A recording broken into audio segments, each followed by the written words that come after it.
As an alternative vehicle driver myself, I have a Nissan Leaf. I plug it in every night and I go. It's kind of fascinating to, as we get into the 21st century, see that there are other ways of getting around.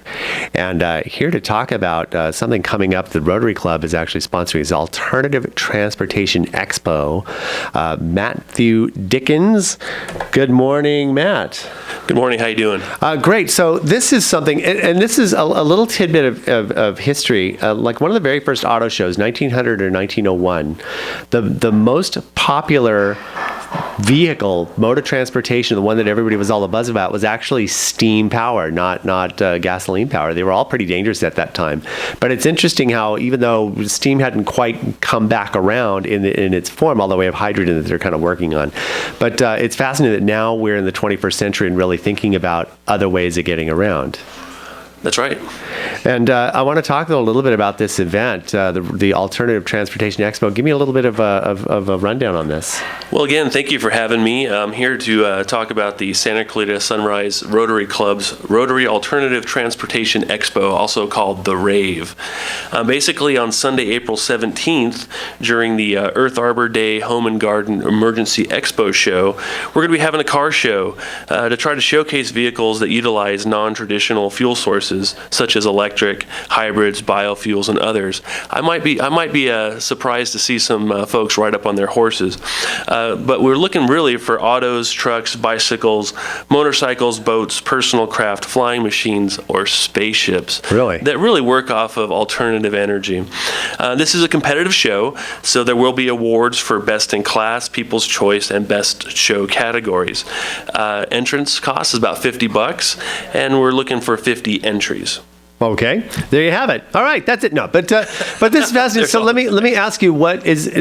I have been living out here a long time. I don't recall ever having anything quite like this before. This isn't the first time this happened, is it? This is the first, hopefully, annual rave. And what has prompted the Rotary Club to put together something like this? Well, the Rotary Club is always looking for opportunities to provide service to the community.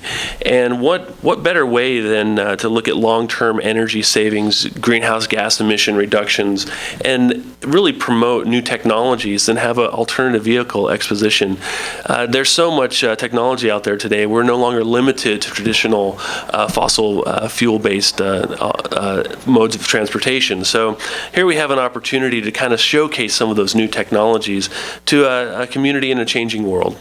I think it's important too. I mean, I refer to, and I still also have gasoline cars. I refer to them as miracles of 19th century modern technology. But they have been the mainstay for 100 years for the most part. I mean, there were a couple of electric vehicle type of entries in the late 90s, but it's really beginning to catch on. But you talk about other types of transportation, not just electric. I mean, you're talking about skateboards, hoverboards, and things like that. Ways of getting around that don't just necessarily, I mean, thinking outside the box of just your traditional car, because there are other ways. And I always urge people, especially when traffic is heavy. I do traffic over 100 times a week. And it's like, think outside of your traditional. If you're sitting in the car and you're really cranky about how to get from point A to point B, consider alternative uses of transportation. Consider, look at the Metrolink schedule, even the bus schedule, or find out if there is another way to get where you need to go. Well, the whole point about conservation and efficiency is to provide the functions and the comforts that we have all kind of become accustomed to with less energy and less resources, and those technologies exist. So, but often with anything else, education and awareness are huge components of promoting those types of measures. So here we have an opportunity to learn about all the different types of alternative vehicles that are available for us. And it's important, get outside your comfort zone, because it even took me a little while to consider an electric vehicle. As much as I wanted, when you do the first thing, what are people going to think? It's like I want to wear that purple jacket, but people are going to think I'm maybe a little weird or something. And it turns out, aside from being able to start my car in the garage with the door closed and not worrying about poisoning myself, there's so many other benefits. How quiet it is, how efficient it is just to plug it in at night and be able to go off in the morning. Can I get to Vegas in it?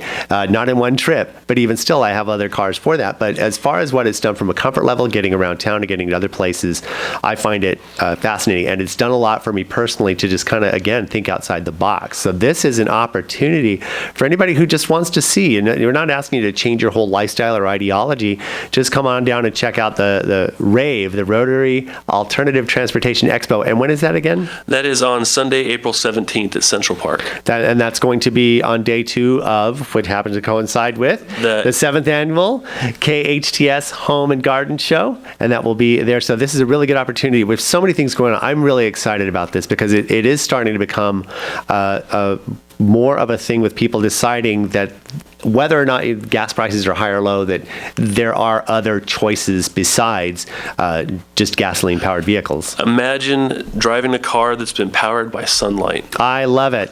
We're almost there.